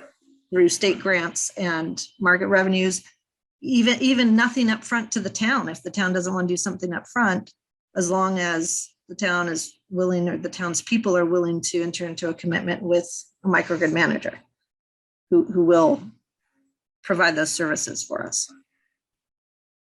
So this is an exercise on price discovery as well as technology discovery, right, as well as in grant discovery, and whether we can get to something that pays for itself.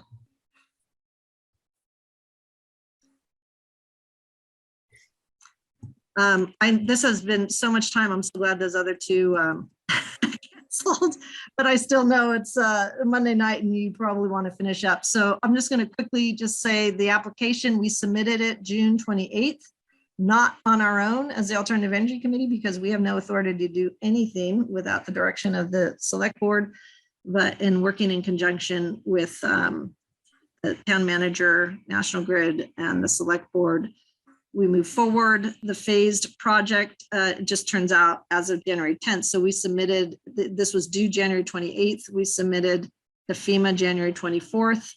And on January 10th, 2022, FEMA said, oh, by the way, we're going to offer a phased approach for brick grants. We've never had this option before. So this is the first year that the brick grants can be done in a phased approach.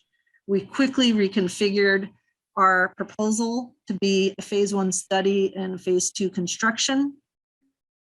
The phase 1 would allow us to, National Grid could do more detailed engineering and design, could potentially open it up to look at an entire mini grid if they're amenable, which they may or may not be. At a minimum, we can look at trying to get tree trimming, more aggressive tree trimming and tree wire funded. And again, National Grid is not committing to providing any funding, but if they can put it into rates and recover it, of course they're going to do it. So again, we're moving through this process to find out the alternatives. So the phase 1 would be basically a study where National Grid does detailed engineering and design. The town would move forward with solicitations and procurements to understand what the different generation and battery options are. This would benefit other efforts like the town hall renovation, which is looking at backup generation. It would benefit trying to understand, is there a better solution than the diesel backup generators that break down at inconvenient times, as Ralph identified? You know, would a battery be better, an oversized battery? Could it help pay for itself with some of the programs in place, like the Clean Peak Energy Program at the state level? So that's what phase 1 would do. The phased approach for FEMA is beneficial because it means you only submit once. If they choose you, if they choose to give you the award for phase 1, the point of phase 1 is to get better estimates on the cost and the benefits. And when you then submit those back to FEMA, if it meets their requirements, you can continue with phase 2 with the 75% funding without having to resubmit another bid. So the benefit of the phase 1, phase 2 is you only have to submit your proposal once. If they give you the award to go through phase 1 to get refinement on the design and the cost and the benefits, and it meets whatever their threshold is, you can then proceed with phase 2 without having to resubmit your proposal. So it puts the camel's nose under the tent with respect to the bigger funding of phase 2, which is implementation. As we designed it, they want to see a feel for what you're looking to do, knowing that it can change, can be refined. If you find out suddenly that an investment here could have a huge benefit, you know, it would make sense to do that. That's phase 2 is the implementation, which under the current proposal would be the backbone, microgrid backbone, the rotating generator, the batteries, and the microgrid management equipment and software, energizing it, testing it, and remedying the issues as they arise, and then project close out with a 3 months. I think we give a 3-month contingency. So we're looking at basically a 3-year process, with the phase 1 being 6 months to finalize design, get more price information and cost benefit, the refinements to determine whether or not this is a go, no go, both from FEMA's perspective as well as from ours. So when do you anticipate the contract award decision? And what's the latest it could possibly happen? I think realistically, it's not going to happen until June, July. Okay. And before they award, they'd like to know that there's funding. So, you know, we have Michelle at procurements continuing to help. Well, we've been talking to MAPC, we've been talking to other state agencies that might be able to help with some of the upfront study funding, as well as the implementation funding. But that is why I think if there's among leadership a desire to take this to the town for discussion, why there could be a warrant article for the annual town meeting. And if we don't put that in, because the funding is not for the 250, the way the FEMA brick grant works is you fund upfront the money and they reimburse you the 75%. So what are you looking for from the capital budget committee? Because I'm now unsure about what are we talking about? Yeah, so this is a informational, because I don't know if the select board is going to put forward a warrant to fund phase one. But I think if there's a warrant article, it will be for funding phase one. To the which is tune funding of? $1 million with the expectation of 75% reimbursement from FEMA if we're granted the award.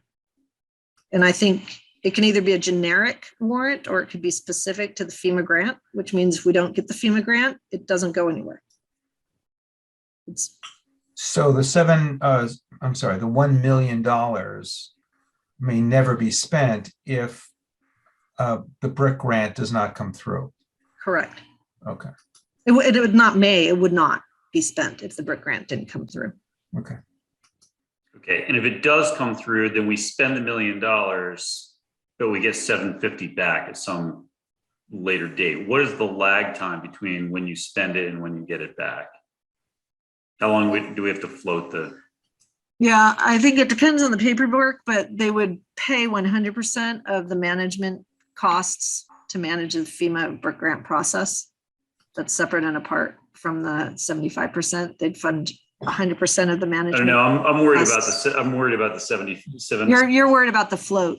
Yeah, on the 75%. How long is that money out there before we get it? It's just a liquidity. It's just a liquidity management question. It's not. Oh. Yeah, I know. I totally understand. I don't want to give an answer without checking with FEMA and even talking to other FEMA brick grant. Yeah, that would be helpful to understand, because the money has to come from somewhere, and that somewhere has to be comfortable not having the money for some period of time before it comes back. Yes. We have to ensure that somewhere gets the money back. Yes.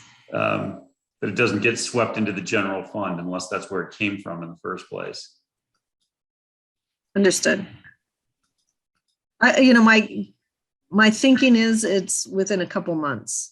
It's not like, 6 months, 1 year, 2 years. They have the funding, Sure. spend the money. They want to spend the money. They have their own budget process. Right. So I think, your rationale is sound. We've seen some quick turnarounds and some slow ones, and that's the history behind the question. Right. No, and that's why I don't want to answer unless I feel confident in the answer. And even then I won't be confident in the answer because it's federal government. I'm just thinking out loud. We would have to work with the other committees to figure out the actual funding source for this, because we at capital budget, we maintain a stabilization fund and we have the ability to float things, but we've never contemplated floating something of this size, nor does the stabilization fund really have the balance to float something of this size without compromising some other operational flexibilities that are required. So we'd have to think about where that money came from. That's right. So this is again 750 that round trips. Yep. It's informational. It's out there. It may be a moot point. Yeah. If we don't, get the award. But the timing is. There's a way to do it. I'm just thinking about how it would be done logistically. Okay. And I think I don't want to speak for Chris Senior, but I think the select board sounded like they felt putting it on the warrant would be useful just to have a discussion, right? To have a discussion about the power supply issues and what's the town's appetite for this type of solution. Or, as Ralph said, are there other priorities right that the town wants to focus on? There are tons of priorities and we totally understand that, but you know, our job is to bring the opportunities to the town and let the town decide how they want to proceed. Okay, this is the total, how it breaks out. The rotating generators, obviously, fairly expensive. It is, you can tell just by it's hard to compare a rotating generator to the batteries, but it is definitely bulk. The distribution system is estimated by National Grid at this point at 7.5 million, but they have a plus 200%, minus 50%. I think there could be a more efficient way to do this, but you know, set that aside. And then the total comes out to the 36 million. Phase one is what the annual meeting warrant would discuss. However, obviously, to go forward with phase one, you have to think phase two is viable, or that phase one has potential information and price discovery benefits to move forward. But is it worth the $250,000 to do that?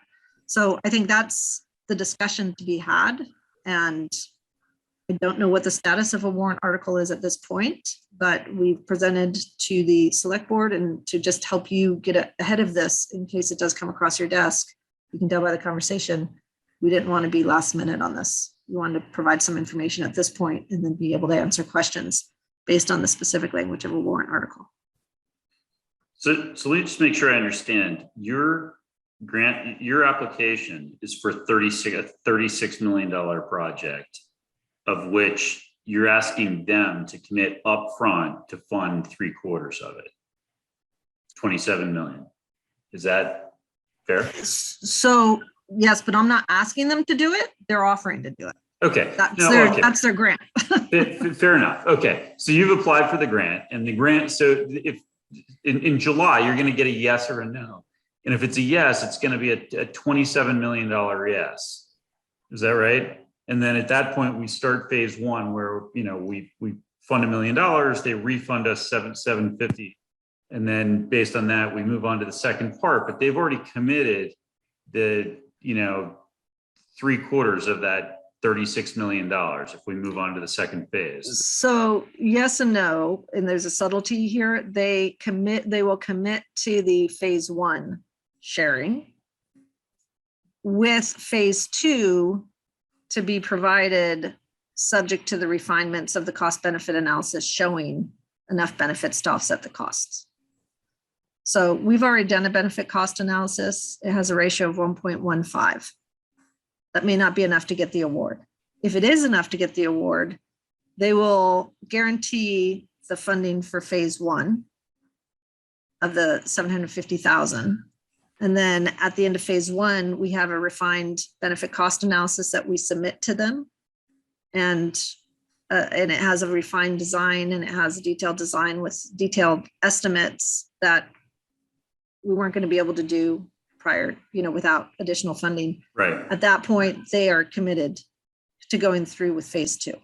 But it's a contingency, right? It's contingent upon phase one, just like our decision as a town to proceed is contingent on phase one. Okay, so we show the cost benefit is 1.15. Let's say we go through phase one, we confirm that it's 1.15. Are they then on the hook? Yes. Okay. For phase two. I mean, they're, you know, yes, because they awarded us the project with a 1.15. If we show higher, it's even better. If we show 1.10, but if it comes in lower, then we've got to figure out a way to re-engineer the project to get to 1.15 in order to. Well, so the way the BRIC grant works down a yes. is they take the proposal in the competition, they take the proposal, they make sure that it meets their requirements, and then they rank order it by cost, benefit to cost ratio, and they fund the projects until they run out of money. Right. So if they get down to a 1.05 benefit to cost ratio, and we still come in above that, we'll get the funding. Okay. If we're like at 1.15 and that's the cutoff and we're the last project and we come out lower, I don't know if we do or not. So let me ask the question more directly. What is the risk that we get a yes, we fund phase one, we get our 750, but you know, we spend $1 million, get our 750 back, we're out 250, and then we get a no for phase two?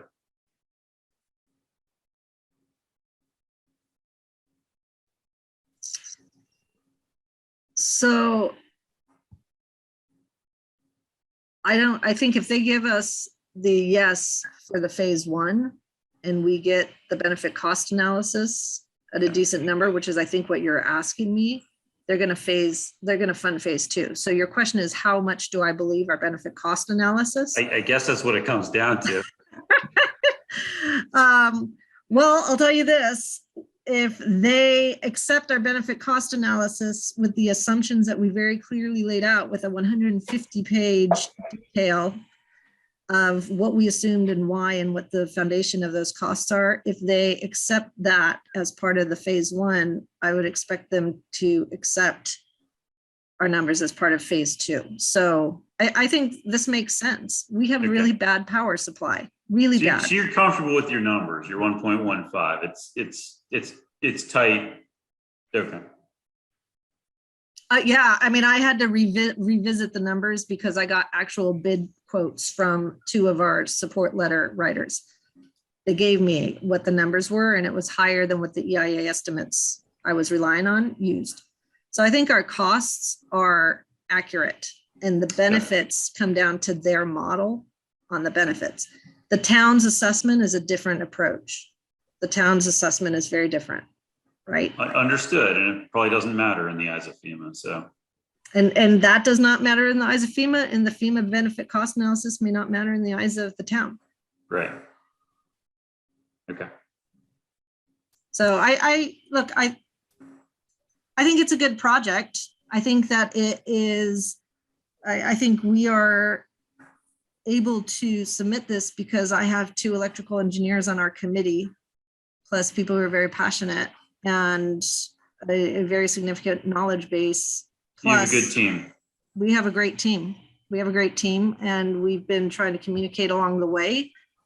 But again, we look at this as Alternative Energy Committee. Our job is to identify opportunities and bring it to the town and create the opportunity for discussion.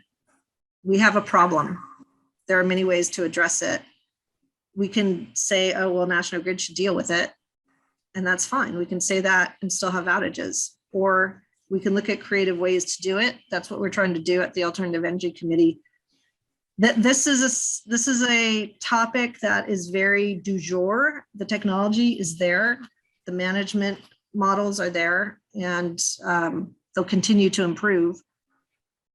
And our power supply, I think, will continue to get worse. I don't see it getting better. It's just not going to get better. So there's definitely things on that system that can be done.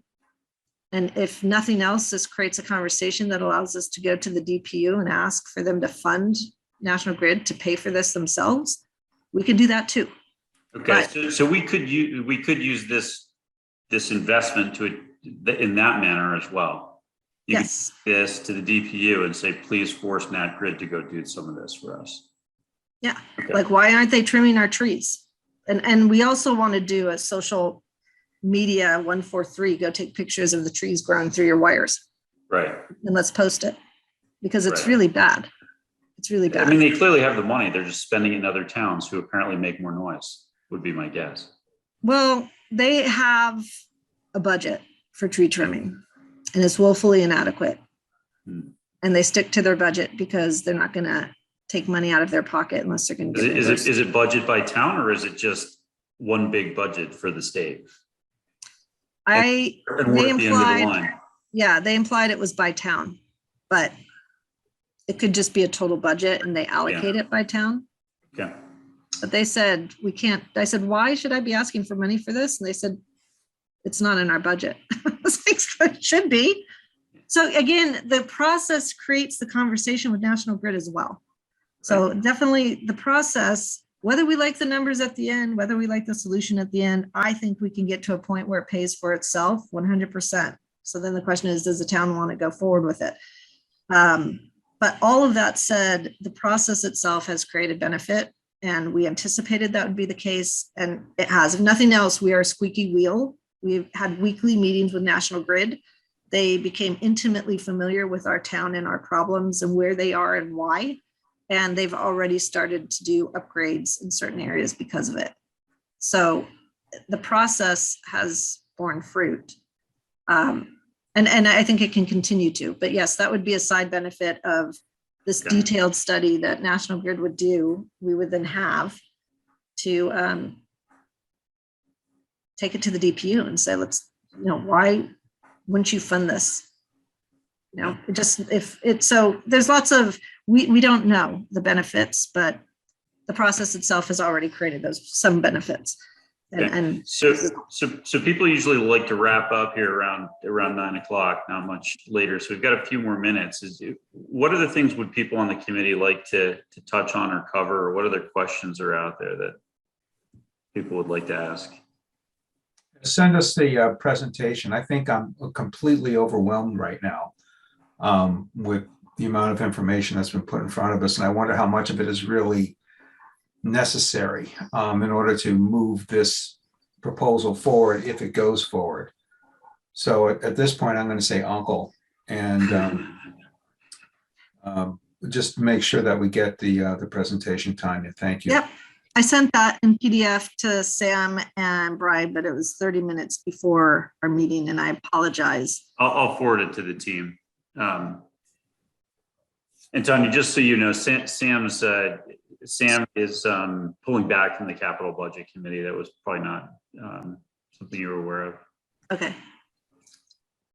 All right. So, our next steps, we've talked to the sewer commission, school committee, capital budget committee now. We obtained independent quotes that changed our BCA. We're going to continue to refine estimates of what the potential revenues are. Maybe we can get some of those estimates from microgrid managers, identify state funding opportunities, talk to the water commission because they benefit from this, and the advisory committee, and we continue to have ongoing conversations with the select board as well. So we're continuing to socialize this, and as I said, the process itself has created benefits for the town, and I think it'll be an interesting discussion if it ends up on the warrant as an article, which is, what does the town want to do about our power supply? Right. Anyone else have questions before we wrap? I mean, I have one last question. The only thing I would ask you to do, Tanya, is to make sure that we're really right on what it is that's causing the power failures. What happened earlier this year when we had our almost like a tornado, right, was not the fact that we hadn't trimmed the trees. It was that many of the older trees, in fact, simply were uprooted, as you saw, I'm sure. And that all of the smaller outages really often occur because National Grid has not maintained the wires particularly well. You'll find they're up on a pole somewhere. In fact, we've had power outages where it really is just a failure of the wires themselves without respect to even a branch coming down. So the branch failures are one aspect, but these massive storms really cause massive outages that nothing we do will fix that, including the microgrid, because those microgrids will go down the same way. The trees will come down over them too, because it isn't just trimming trees. It's really the trees are old, and we can't predict when they're going to be uprooted and knocked down with the next northeast storm, as we saw. It was just an astonishing occurrence. So the actual, what it is that really is the source of the problem is not as clear to me as it might be to you, or maybe it is clear to you, but I think you got to be very clear that what is it exactly going wrong with these smaller power outages. And it may not just be trees, it may be other things. Anyway, that's how I look at it. Yep. No, and we didn't get into the details, but the microgrid is part of the investment is replacing on Sawyer Street the wires with tree wire, which is encapsulated, and that means that the branches hitting it, falling, it's very robust. Yeah. But you're right, uprooted trees are a problem. But there's a more aggressive tree, not just tree trimming, Sure, but also identifying dead trees, weak trees, trees that need to be culled. And National Grid does do that. They've done like 100 trees in town. They've walked around with the DPW and identified trees that they take down. So that 16 to 60,000 per mile, the 60,000 per mile is basically clear to the sky, clear ground to the sky. So it's not just trimming the tree branches off of the wires. It's also identifying the weak trees and taking proactive measures. But we've worked extensively with National Grid. It's not 100%. That's why the residents only have a 60% improvement, but because there's a more aggressive trimming around the microgrid core, it has a higher improvement. And then those places that have the batteries on site have nearly perfect power. So there's embedded microgrids, but I'm happy, Ralph, offline to walk you through all the data that we have. Okay, We have some pretty extensive data okay, that's great. on it. But you're absolutely right. There's certain things, even if we put it all underground, it's not going to help because we have upstream issues before the wires come to the town. So there's no perfect solution. And that's why a solution that pays for itself so we can get the improvement for free is what I'm aiming for. Because Okay. it's not going to be perfect, I got it. but if it pays for itself, it's an improvement for the town. Okay, Okay? thank you. Anybody You've done else before a very good job. Yeah, right. Anybody else before I pop my last question?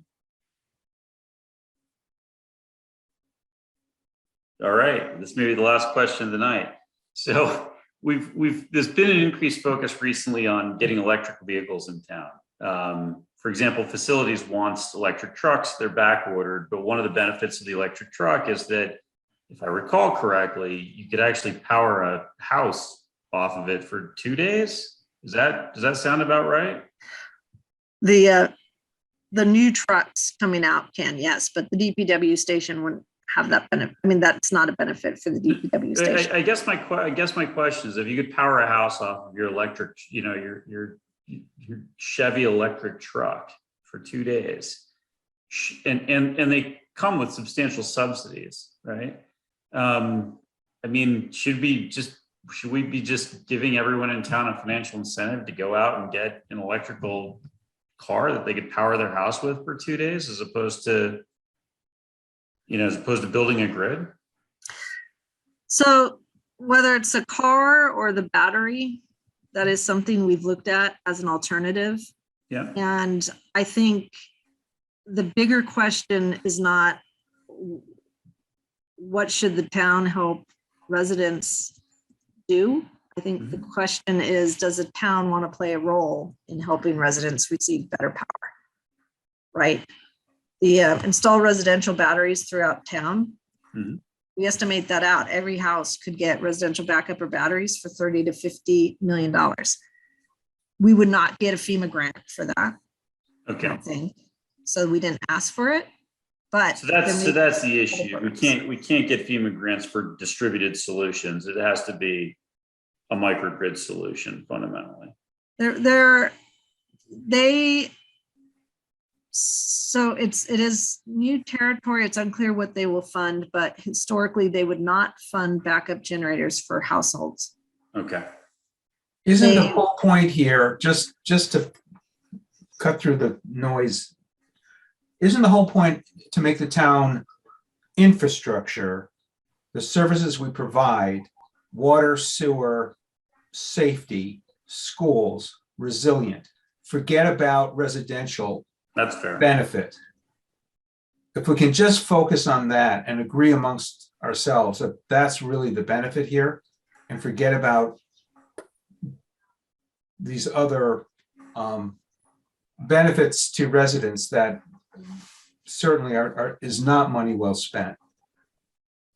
My So, view. yes, that So is. if we can just focus on that, that would help, I think. That is completely the focus.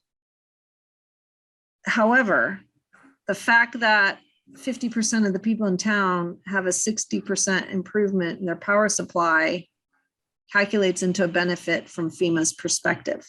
Okay, that's fair. That's fair. But we should not be focusing on applying pressure, political pressure, whatever, to provide more generators to residents. I mean, that's just not a useful discussion right now. No, I mean, look, the Alternative Energy Committee is tasked, that is in our mission, to look at the benefits for residents and businesses in town, as well as the town itself. So the Alternative Energy Committee is tasked with looking at those opportunities. This opportunity was designed around our infrastructure because it comes from the Hazard Mitigation Plan. Yeah, which is how the exactly. FEMA brick grant works. Full Right. stop. Yeah. Okay. But the FEMA benefit cost analysis spreadsheet does allow you to include benefits for improved power supply to residential customers. Okay, and that should be the end of the discussion. Just making that point. Yes, there's an added on benefit, some gravy there. That's it. It's icing on the cake. But the Right. core of this, where we designed it, why we designed it like we did, was because it hits 80% of our power dependent infrastructure and critical facilities. Mhm. Okay, thank you. And could you put backup generators at each of those sites? Yes, and we do. Does it allow the schools to stay open? No. My kids missed 3 days of school last October, November because of the outage. So, you know, that is what we're doing now as a solution. And that might be what we do continuing going forward. The town has 13 backup generators. The town has 13 backup generators, 5 of which are leased, 8 of which are on site, some of which are gas fired, some of which are diesel. The town has 13 backup generators. Now, is there a better solution that we can get funded? That's what we're exploring. Yeah, most of those generators are for asset protection. They're not for maintenance of operation. And they don't. That's why the schools were out. Right. It's pumps, basically to keep them heated so the pipes don't freeze and burst. that's right. It's essential. It's essential, not operational. This is an operational solution to allow the critical infrastructure that the town hall would remain open. So yes, that is what the focus of this is. But Okay. I want to just correct something. They are operational. I mean, absolutely. Our entire IT system depends on a generator today. There's no question about it. The tide gate at the end of what am I going to call it? Jacob's Meadow. Yeah. Yeah, but it's beyond that. But anyway, the tide gate is actually by the Veterans Memorial Park. Okay, Right. That tide gate absolutely depends on that generator. It's got to work. Otherwise, it flood Jacob's Meadow, and they would flood the sewer plant. So they are operational. They're critical Yeah, operational. so some of them are. I stand corrected. I was thinking more of like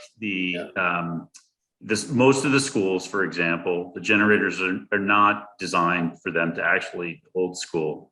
I don't think that the community center is designed to be, open and running. I mean, it's really just, to keep the HVAC systems running in most. That one's a fully functional. Is it? It totally supports the senior center, right? It does. I'm not talking about the senior center, the community center.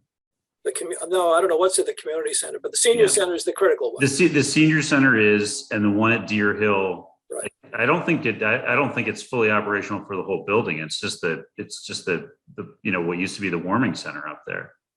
But you're right. There are others that are absolutely critical, mission critical operating backup generators. You're absolutely correct, Rob.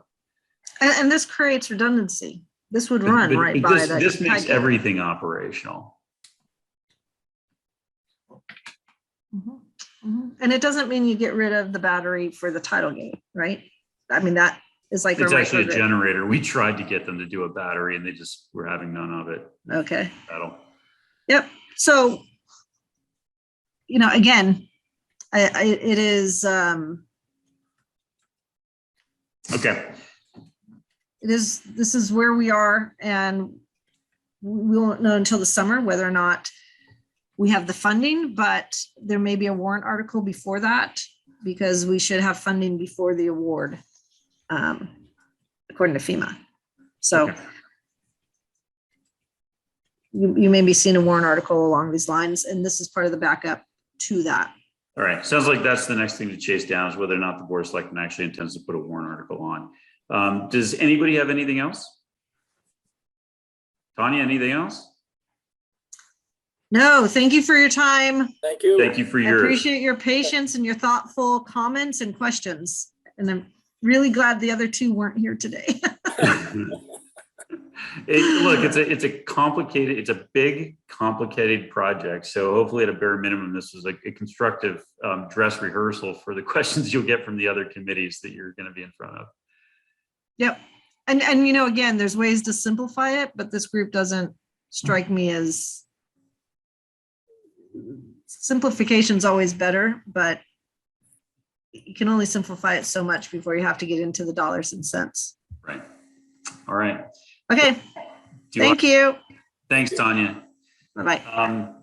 Does anyone want to cover anything else this evening, or should expressing willingness to entertain a motion to adjourn? Certainly, I'll move to adjourn. Second. All right. So the time is 9:10. We've got a motion to adjourn from Mr. Dormitzer. Do I have a second? Second. Michael Dick. Okay, let's do a roll call. Ralph? Aye. Brian Host, aye. Mike? Mike Dick, aye. Francine? Francine, aye. Susan? Aye. All right. We are adjourned. Have a great Thank evening, you. everybody. Thanks, guys. Bye.